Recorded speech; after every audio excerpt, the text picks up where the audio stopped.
네, 베트남 공산당 총비서 응우엔 푸종에 대한 얘기를 조철현 선생님하고 하고 있습니다. 자, 이제 그의 이제 일대기에 대해서 들어가는데요. 가장 중요한 건 이 책에서 가장 집중을 한 부분은 그의 어린 시절과 청년 시기지 않습니까?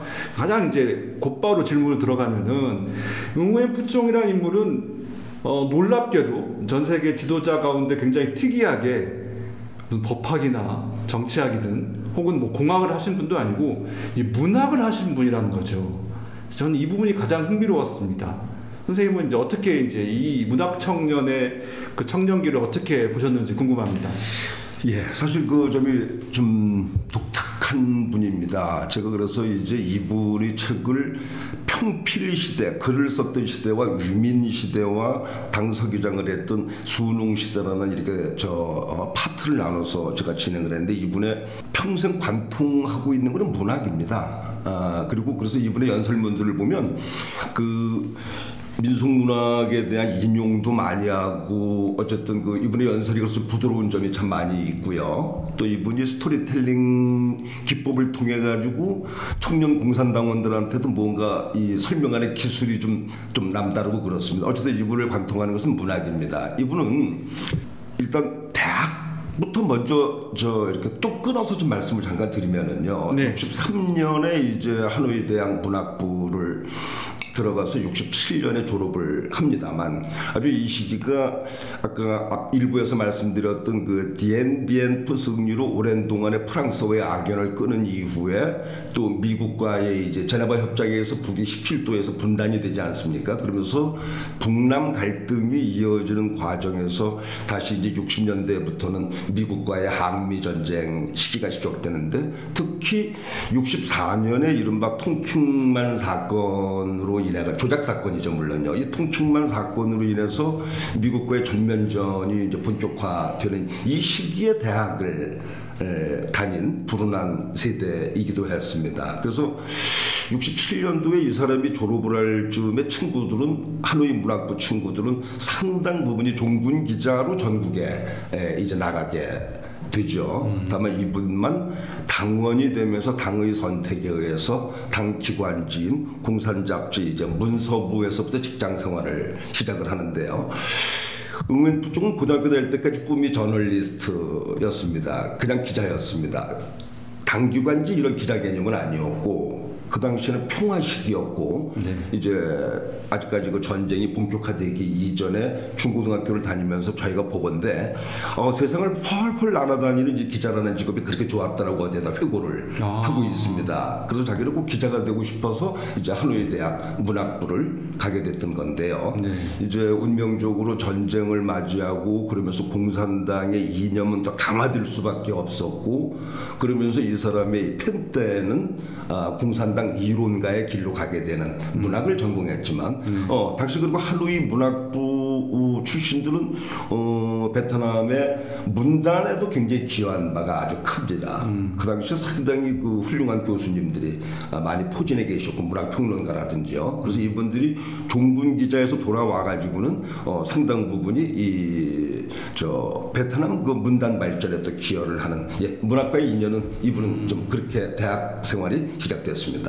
그러니까 이제 베트남 역사를 조금 비교해 보면은 1946년까지 사실상 이제 일본이 잠깐 지배했지만 프랑스 정서가 굉장히 강했거든요. 그럼요. 네. 네. 그러니까 프랑스가 제국주의였긴 했지만 나름 이제 자유주의 전통이 문학과 특히 이제 저널리즘은 특히 더 있었던 것 같아요. 맞습니다. 그래서 이제 하노이와 호치민에는 굉장히 많은 신문들이 있었고 당시에 네. 그러니까 그런 배경에서 그 문학 청년들은 이제 기자 아니면 작가를 꿈꿨겠죠. 예, 맞습니다. 그러니까 44년생이니까 이제 어릴 적에는 그런 전통을 있었던 것 같은데 이제 50년 넘어가면서 이제 공산주의가 이제 하노이를 점령하게 되지 않습니까? 네. 공산당이 이제 그 북쪽에 북부 하노이를 중심으로 해서 이제 북베트남 공화국을 세우면서 체제가 그러니까 10대 시절에 이제 공산화된 것 같아요. 그렇죠. 네.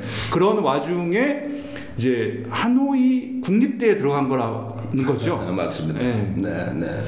하노이 국립대는 우리나라 서울대랑 비슷한 건데요. 뭐 그렇게 봐야 될 것 같습니다. 그렇게 봐야 되죠. 네. 전국의 수재들이 다 몰려왔던. 네.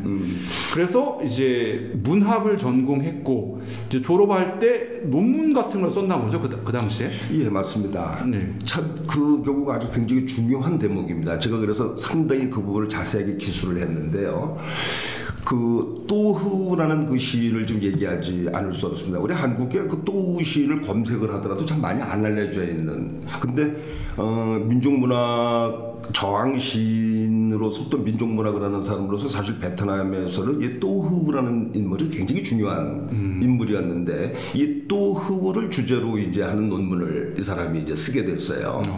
또흐는 그저 결정적으로 한 말씀만 드리면은 호치민 주석이 1969년 9월에 서거했을 때 추모사를 쓴 시인이기도 합니다. 그 정도만큼이나 베트남의 그 민족 시인으로 저항 시인으로서는 아주 대단했던 1920년생인데 18살에 공산당에 이제 가입을 하고 68년부터는 중앙선전부장을 잘 아시지 않습니까? 이 중앙선전부라고 하는 게 베트남 공산당의 중앙집행위원회에서 얼마나 중요한지 말씀이죠.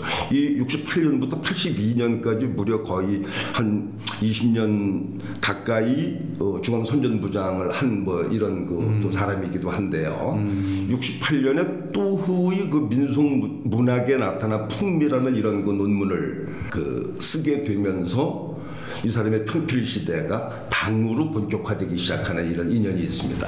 약간 놀라운데 사실 나이 차이가 그렇게 엄청 나는 게 아니거든요. 그러니까 20대 문학 청년 입장에서는 그렇죠. 60대를 분석하는 것도 아니라 40대 중반의 어떤 현직 작가를 논문 주제로 삼는다는 게 약간 좀 약간 어색한데 그걸 이제 주문하신 분이 그분의 지도 교수인 딘자카이라면서요? 맞습니다. 네. 저는 이분이 굉장히 중요한 분이라고 봐요. 즉 이른바 응웬투종의 오늘을 만든 분이 이분이라고 생각을 하고 당시에 이제 아까도 잠깐 말씀드렸지만 전쟁이 이제 67년도에 이 사람들이 이제 대학을 졸업을 하게 되는데 이제 거기는 이제 아시다시피 가을 학기니까 이제 봄에 졸업을 하게 된 전쟁이 전국으로 이제 이렇게 전선이 확대되고 이때 상당히 많은 사람들의 동기들이 다 이제 전쟁터로 나가가지고 종군 기자로 나가고 그러는데 이 사람은 당에 이제 공산당에 입당을 하게 됩니다. 당시 참고서 말씀드리면 북베트남의 인구가 1,600만 명이었는데요. 공산당원이 50만 명에 불과했습니다. 한 인구의 한 3% 정도요. 현재도 참고서 말씀드리면 베트남 인구가 한 1억 명 되는데 공산당원이 한 500만 명, 5% 됩니다. 그래서 당시는 3% 정도였고 또 혁명 1세대 자제들이나 이런 사람들만이 공산당에 적어도 가입할 수 있는 최소한의 특권들이 있었는데 가난한 농부의 아들로 태어난 쫑이 공산당에 입당한다는 건 굉장히 어려웠던 시기라 그래요. 그러니까 엘리트만 갈 수 있는 맞습니다. 거군요. 최고의 사상과 맞습니다. 실력을 가진 젊은 청년만 뽑겠다. 네. 이따가 이번에 그보다 더 어린 시절을 잠깐 언급할 때 또 말씀드리겠지만 굉장히 가난한 농부의 아들로 태어서 후광도 전혀 없었던 사람인데 딘자카인이라고 하는 지도 교수가 작심을 했던 것 같다라고 저는 확신합니다. 쫑을 당으로 보내야 되겠다. 정말 애제자였던 것 같습니다. 당으로 보내는데 당시에 당에 굉장히 좀 여러 중요한 역할을 한 이 사람이 또흐라는 시인이었던 걸 미리 좀 알고 있었던 것 같대요. 딘자카인 교수는 오케이 쫑을 좀 본격적으로 키워보자 그러면서 40대였던 이 또흐의 시에 나타난 그런데 정치적인 묘사가 아니라 민속적인 이런 풍미를 좀 찾아서 네가 논문을 써봐라라고 했던 게 이게 굉장히 우수한 논문을 썼고요. 그 딘자카인이라는 지도 교수님의 좋은 영향 아래 당에 들어가고 공산잡지에서 일하게 되고 뭐 이런 연장선상으로 가는데 거기에 또 하나 주인공은 그 또흐라고 하는 이런 분이 있었다. 이런 말씀 드릴 수 있겠습니다. 그러니까 이분이 대학을 졸업할 때쯤이 이제 통칭망 사건으로 본격화되는 북베트남과 미국 그리고 이제 남쪽에 있는 베트콩과 미국의 어떤 치열한 전쟁이 본격화되는 시점이었기 때문에 맞습니다. 정치적으로 굉장히 격변기였고 그 동기들이 뭐 종군 기자로 전선에 파병될 때 이분은 그 당 중앙 선전부장을 하게 될 또후라는 시인에 대한 연구를 하게 됐다는 거죠. 맞습니다. 근데 혹시 그때 뭐 둘이 만나거나 이랬던 거는 혹시 확인 안 되셨죠? 만나지는 못했습니다. 그렇게 네. 만날 수 있는 또 서로들 그 나이 차들도 그렇고 환경도 그렇고 그다음에 종 총비서가 대학을 다닐 때 상당히 불운했던 것 중에 하나가 학교 전체가 우리도 뭐 6.25 때 부산으로 학교 전체가 피난 가고 그러지 않습니까? 그렇습니다. 이분도 역시 3학년 1학기 때 그 나이트라고 하는 지역으로다가 학교 전체가 피난을 가가지고 산속에서 공부를 합니다. 이 사람들이 아주 그 불운했던 시기인데 그 타이 응웬성이라고 하는 쪽에 이제 그 제가 거리 조사를 해봤더니 대략 한 80km 북쪽에 떨어져 있는 이쪽으로 그 학사가 좀 더 이전하는데 내가 그래서 거리가 어떻게 되나 봤더니 춘천까지가 75km더라고요. 우리가 서울에서 네. 말하자면 춘천 이제 그쯤 북쪽으로 올라간 겁니다. 대학이 산속으로 간 거군요. 맞습니다. 그다음에 거기에서 다이트 현의 반토 지역이라는 데까지 그 또 한 35km 떨어져 있다 그래서 한번 그러면 어디쯤 되나 했더니 춘천에서 양구까지가 한 45km 되더라고요. 거기 좀 되는 곳 이런 그 산속에 다이트라는 지역으로 피난을 가서 논문도 거기서 쓰게 되고요. 거기 가서 학교도 짓고 왜냐면 전쟁이 장기화될지 모르니까 학사 건물도 짓고 뭐 노동도 다 해가면서 거기서 공부한 지 불운한 세대였기 때문에 뭐 이렇게 또후 시인처럼 중앙에 와 있는 이런 분들하고 만날 뭐 가능성은 전혀 없었다. 네. 이렇게 말씀드릴 수 있겠습니다.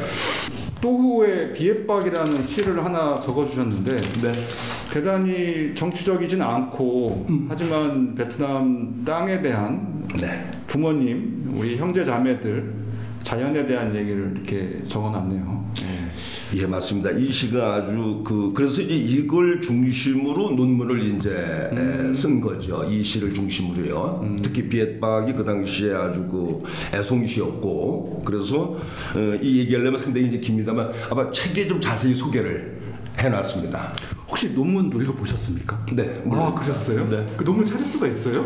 예, 그래서 그것도 좀 뭐 우여곡절을 거치긴 했지만 잘 찾았고요. 찾아서 전부 다 번역을 해서 읽으면서 이 양반 그 당시부터 탁월했구나 문장력이. 물론 번역을 일단 잘해주신 것도 있었어요. 그리고 또 우리 안경환 교수 같은 분 미리 베트남어 공부했던 이런 분들이 감수를 잘 봐주셔서 제가 볼 때 아주 상당히 훌륭한 문장 구조가 말이죠. 예, 잘 찾아서 읽었고 크게 참고가 됐고 그래서 책에도 좀 그 내용을 길게 소개할 수 있었습니다. 알겠습니다.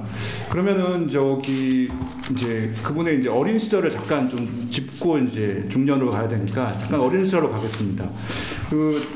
베트남이라는 나라는 이제 북쪽의 하노이를 중심으로 한 오랫동안 중국에 저항했던 왕조들이 이어왔고요. 남쪽은 사실 베트남이 점차 확장해간 공간이고, 맞아요. 특히 예. 이제 프랑스 점령기가 한 200년 가까이 됐기 때문에 그 당시에 이제 호치민을 이제 캄보디아로부터 뺏어 와서 프랑스가 이제 호치민가 예전엔 사이공이죠. 사이공을 키운 측면이 있죠. 그래서 사실 베트남의 정신적 중심은 하노이를 중심으로 한 북부고 약간 그 남쪽에 있는 옛 그 수도들이 있죠. 네. 그래서 이제 하노이를 중심으로 이제 정치 체제가 짜여져 있기 때문에 대부분의 베트남의 정치 지도자들은 하노이 부근에서 많이 출생을 한 것 같습니다. 그럴 수밖에 없었겠죠. 이분은 어떻습니까? 네. 이제 그 정치 구조가 하노이를 중심으로다가 형성될 수밖에 없었던 걸 지금 잘 설명을 좀 해주셨고요. 예컨대 이 사람이 이제 시푸바카라고 하는 별명도 나중에 이제 얻게 되는데요. 시푸바카. 그게 뭔가요? 아니 요즘에 그래도 베트남의 지식인들이 이 사람을 일컬어서 하는 게 시푸바카.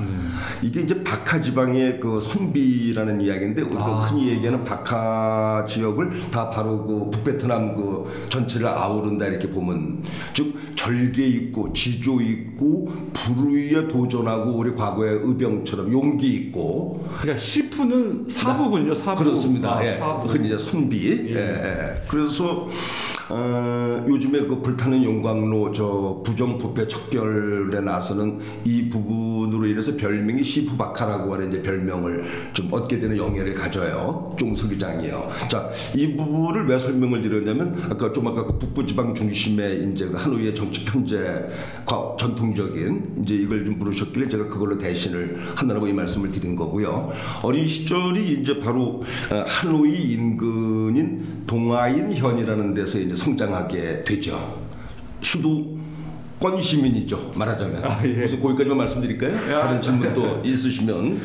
근데 그 이제 44년에 태어났는데 네. 바로 이제 47년에는 이제 프랑스와의 전쟁이 본격화되지 않습니까? 맞습니다. 굉장히 또 불우했던 어린 시절이었다고 하죠. 맞습니다. 그 47년 정도 때는 3살 때 전쟁이 격화되고 그가 살았던 그 고향 마을 동아인현에서 큰 또 전투가 벌어지고 하면서 가족이 전부 다 북쪽으로 피난을 가서 살아야 됐고 51년도에 이제 돌아오게 되고 뭐 그렇습니다. 그러면서 이제 52년부터는 그 정규 학교를 그래도 간신히 다니게 되는데 고향 마을에 그래도 어떤 간이 학교가 하나 생겨가지고 네. 어쨌든 어린 시절은 상당히 그렇게 불행할 수밖에 없었던 전쟁 세대였습니다. 참 프랑스도 독한 게 예. 일본에게 지고 물러갔는데 전쟁이 끝났는데 다시 베트남 우리 거다라고 돌아온 거 아니에요? 예. 참 이게 이해가 안 되죠. 제국주의 그 셈법은 놓치고 싶지 않았겠죠. 오랫동안 1858년부터 어쨌든 자기네 땅으로 적어도 그 지역을 인도차이나 지역을 인식하고 있었던 거니까요. 그러니까 욕심을 계속 갖고 싶었을 텐데 어쨌든 그런 불우한 그 시기에 호치민의 쫑서기장의 탄생과도 맞물리는 그런 시기가 되겠습니다. 네. 그래서 이제 그 굉장히 하노이에서 가까운 지역이기도 하고 이제 공부도 이제 어렵게 하긴 했는데 대단한 수재였다고. 맞습니다. 그런데요, 수재 플러스 행운이 참 따라줬어요. 행운이요? 이 사람한테는 그 불행한 시기였음에도 불구하고 대학에 입학할 때까지는 세 가지의 행운을 제가 정리를 좀 할 수가 있습니다. 즉, 첫째는 그 정규 교육을 받은 그 첫 수혜 세대입니다. 의무 교육을 받은요. 1945년에 이제 베트남이 독립을 하면서 호치민 주석이 가장 먼저 시행한 게 문맹 퇴치 작업과 그 다음에 이제 그 초등학교 무상교육, 정규교육을 그 실행하는 이런 부분들을 그 전쟁 와중에도 굉장히 강력하게 밀어붙이고 선생님들을 많이 배출하고 학교를 많이 이제 세워나가고 이제 그렇습니다. 호치민 그래서 교육열을 부채질하고 그런 가운데 1952년부터 이제 정규 교육을 받게 되는 첫 수혜자가 이제 이 쫑서기장. 예, 이제 그분 세대가 첫 세대인 거예요? 맞습니다. 첫 세대입니다. 적어도 무상교육으로 정규교육을 의무교육이라는 그 형태로 말씀이죠.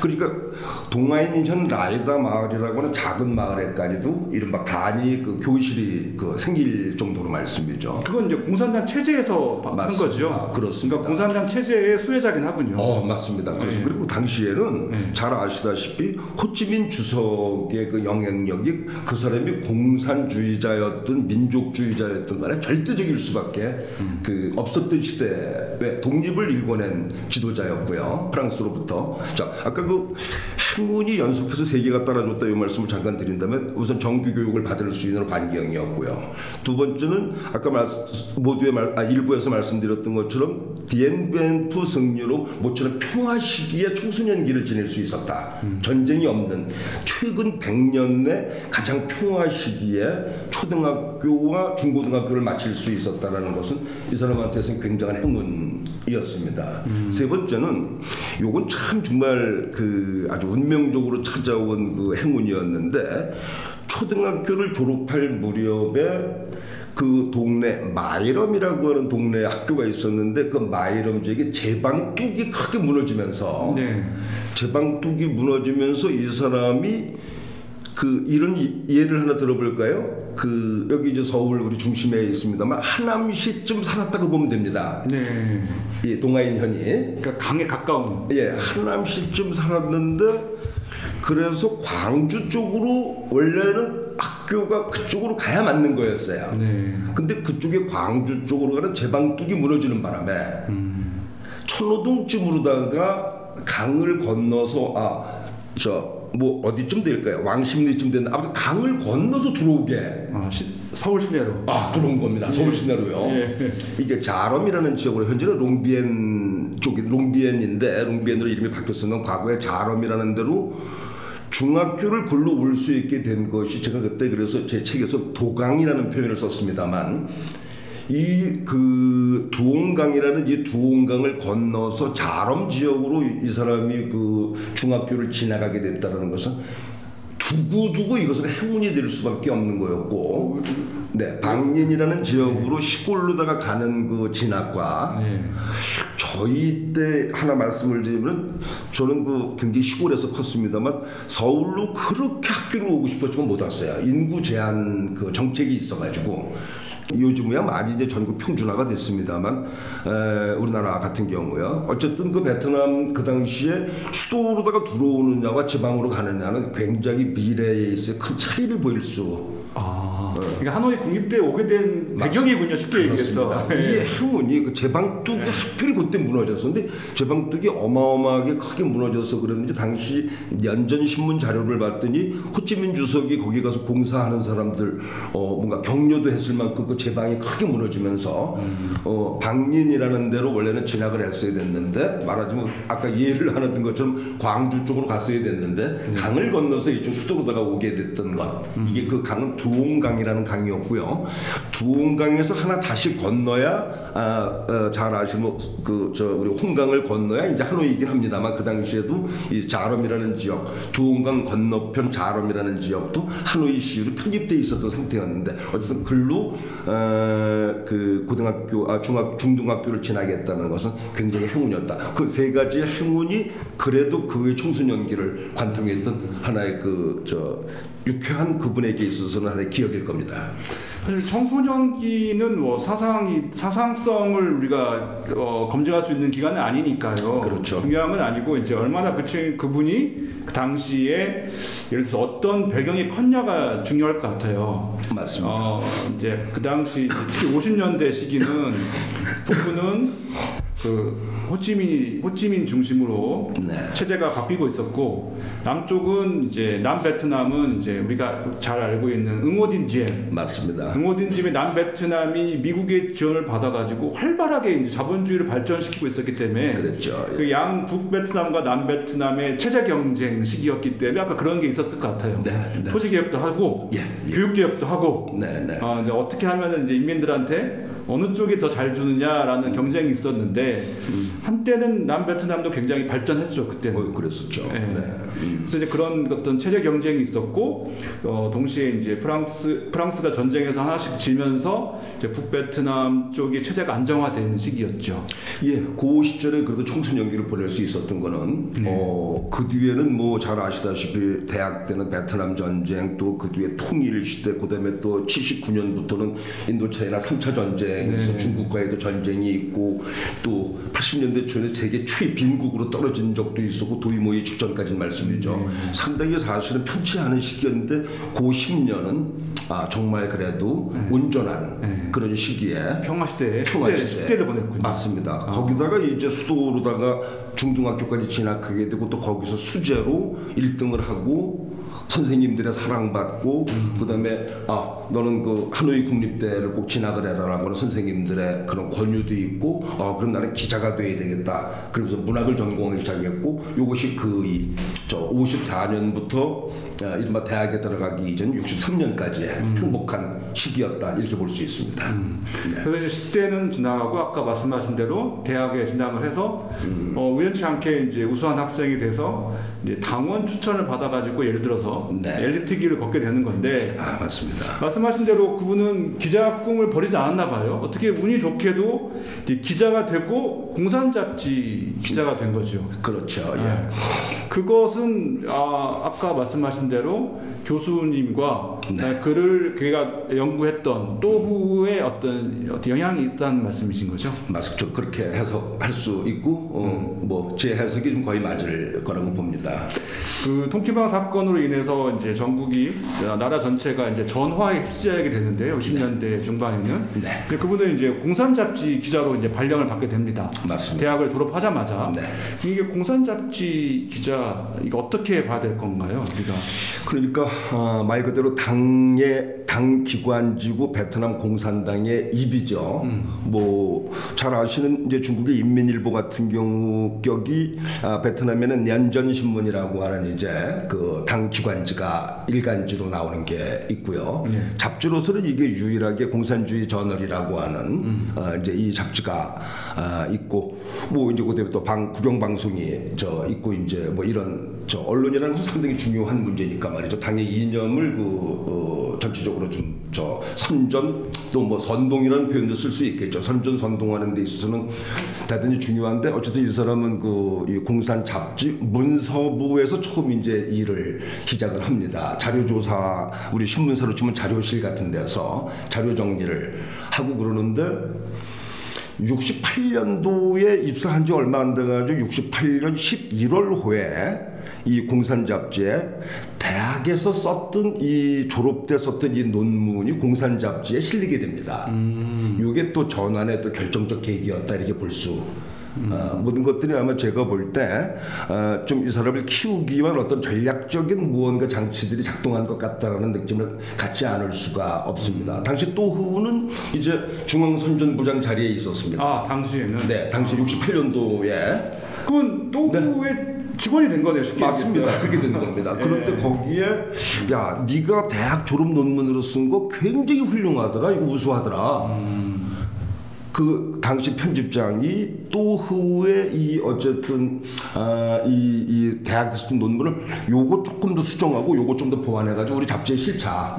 그래서 이게 이제 공산 잡지 68년 11월호에 실리는데 그 내용도 제가 좀 봤습니다. 그런데 이제 이것으로부터 우리 쫑은 굳이 얘기하면 지역구가 아니고 전국구가 되는 이제 반열에 오르는 영예를 이렇게 이제 갖게 되지 됐다 이렇게 볼 수 있겠습니다. 이게 이제 그 20대 중반 시절이긴 한데 그렇습니다. 원래 그 책에 이제 하노이 대학 100주년 기고글에 좀 회고가 나왔는데 네. 나는 원래 교수가 꿈이었다. 그런데 이제 그 당시에는 이제 학습 잡지, 공산 잡지 이전의 이름이죠. 예, 문서부로 발령이 났다.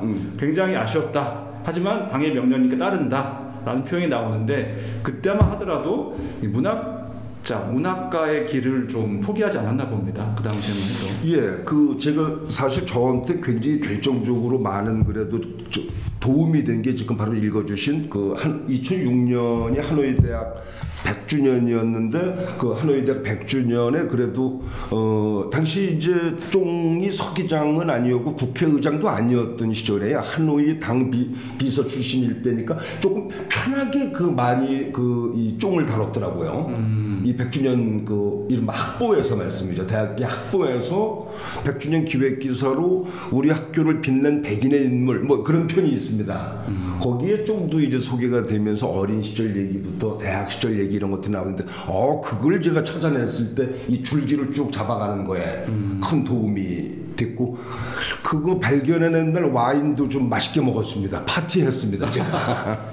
자 그런데 거기에 보면은 그 얘기가 정말 진지하게 나옵니다. 자기는 정말 교수가 되고 싶었다. 즉 가만히 보니까 딘자카인 교수라든지 문학부에서 가르친 그 여러 은사들 볼 때 훌륭해서 저널리스트를 포기했습니다 이분이요. 그리고 이제 대학에 남고 싶어 했는데 당의 명령에 따라서 이 학습 잡지로 갔다. 그러니까 즐거운 마음으로 꼭 간 것만은 아니었어요. 참 학습 잡지는 조금 아까 잘 짚어주셨습니다. 공산 잡지 이전에 그 학습 잡지라는 그런 제호를 쓰고 있었습니다. 공산주의 학습 잡지죠 쉽게 하면요.